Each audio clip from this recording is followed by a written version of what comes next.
Možda tema izgleda malo pretenciozno, jer prevenirati prelom, pogotovo kod starijih osoba, može da izgleda i kao Sizifov posao.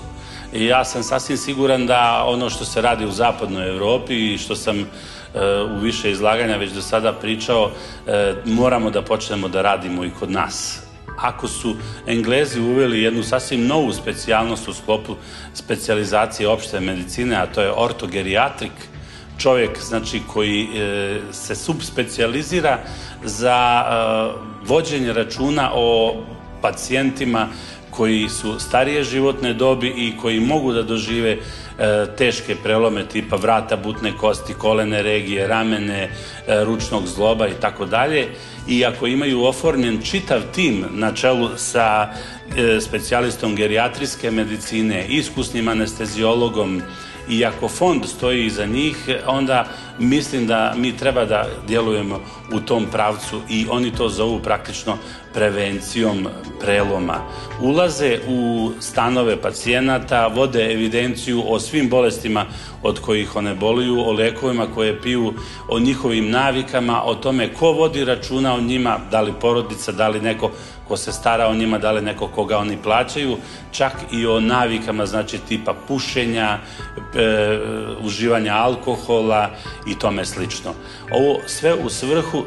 da pokušaju te ljude da uvedu u stanje stabilnog zdravlja. Stariji čovjek, odnosno pacijent koji pripada dobu od 70 pa naviše godina, je u situaciji u zemljama kao što je naša da je redovno pothranjen, da je redovno hipoproteinemičan, što znači da ima anemiju koju kompenzuje, da ima manjak proteina i da je opšte njegova otpornost organizma vrlo lošeg karaktera. Njegova kompenzaciona moć da prevlada traumu kao što je prelom vrata butne kosti je gotovo nikakva. Zato nam i dolaze u bolnice u kojima se primaju ortopedske ustanove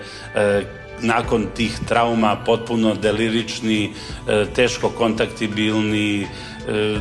dehidrirani i u jako lošem stanju. Ovo je redovna pojava i praksa u našim bolnicama, a mislim da ono što treba uraditi prevencijom jeste ući u stanove tih pacijenata, pokušati pomoći i pomoći njima i podići nivo osnovnog zdravlja do te mjere da on u toku noći kada krene u kupatilo, što je najčešće, ne padne i odnosno da zna gdje se nalazi, da zna zašto je ustao i gdje je krenuo. Kad dođemo do tog nivoa brige o njima i staranja, znači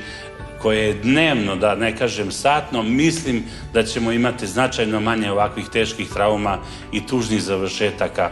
koje inače imamo u našim bolnicama.